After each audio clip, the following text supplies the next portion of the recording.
E aí pessoal, tudo bem? Meu nome é Virgílio Neto e eu escrevo para o Fair Play sobre a história do futebol do Brasil, além de participar do podcast Futebol Exótico, junto com Francisco Isaac, o Ricardo Lestre, o Diogo Matos e o Antônio Ribeiro, que estava conosco.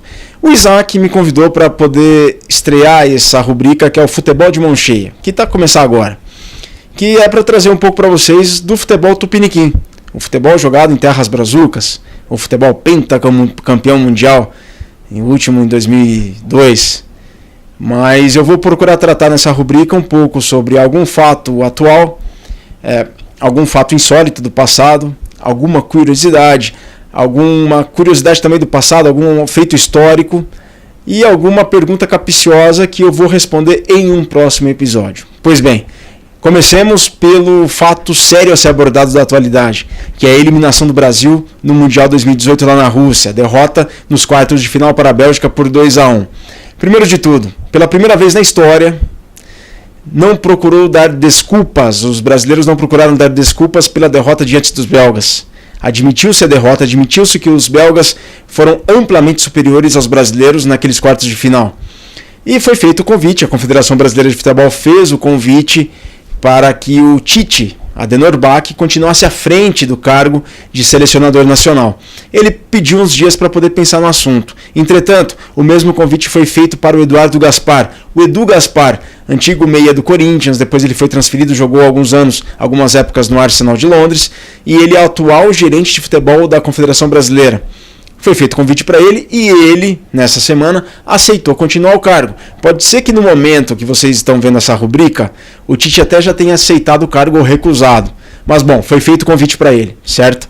Isso é muito importante. É um passo importante a ser dado, é a questão de não se dar as desculpas, de não procurar culpados pela eliminação. Aceita-se a derrota, absorve-se a isso e pronto. Segue adiante, segue a vida para o apuramento no Qatar 2022, tem muito ainda para ser feito pela frente.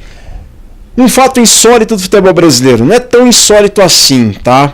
Mas eu falei Confederação Brasileira de Futebol. Por que o Brasil é uma confederação e não uma federação? Como em Portugal é a Federação Portuguesa de Futebol, como em Angola é a Federação Angolana de Futebol, ou em Moçambique a Federação Moçambicana de Futebol. Por que o Brasil é uma confederação? Porque o Brasil é divisão política em unidades da federação. O Brasil é uma república federativa com 26 unidades da federação, mais o Distrito Federal, que é a capital federal, Brasília. Cada estado, portanto, cada unidade da federação tem a sua própria federação estadual. A união dessas federações estaduais forma, portanto, a Confederação Brasileira de Futebol. Exemplos.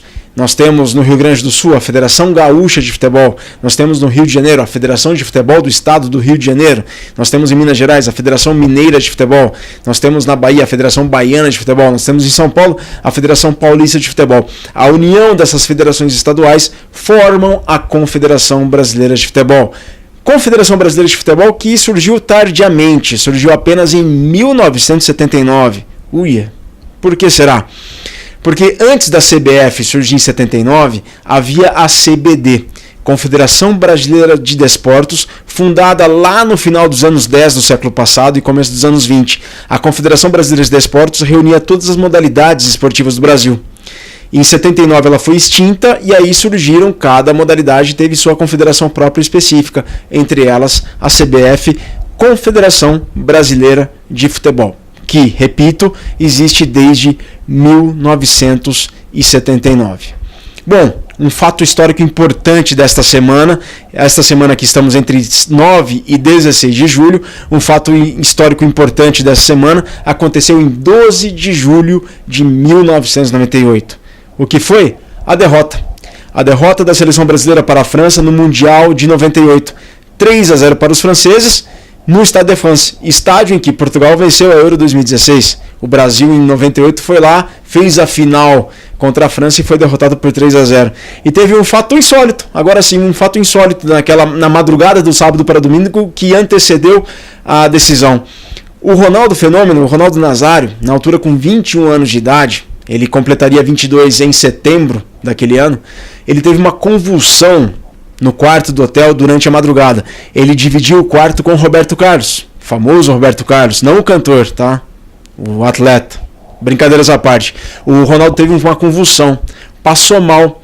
Ele foi confirmado no 11 inicial do Brasil para aquele jogo contra a França.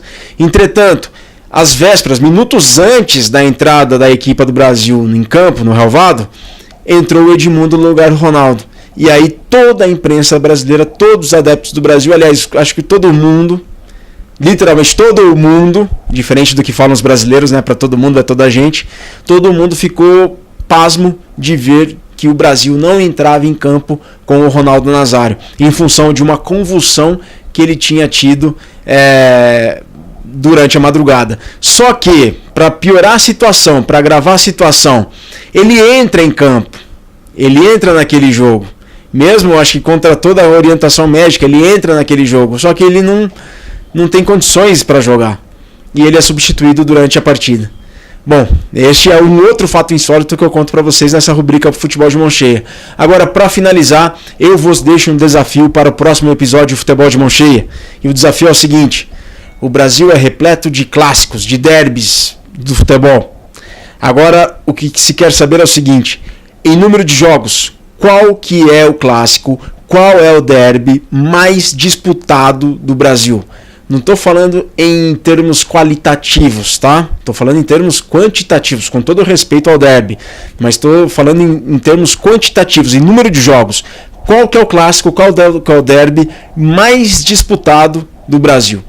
Essa resposta eu dou no próximo episódio. Entretanto, se vocês souberem, vocês podem dar um like aí e deixar nos comentários qualquer resposta para qual é o clássico em número de jogos mais disputados do futebol brasileiro.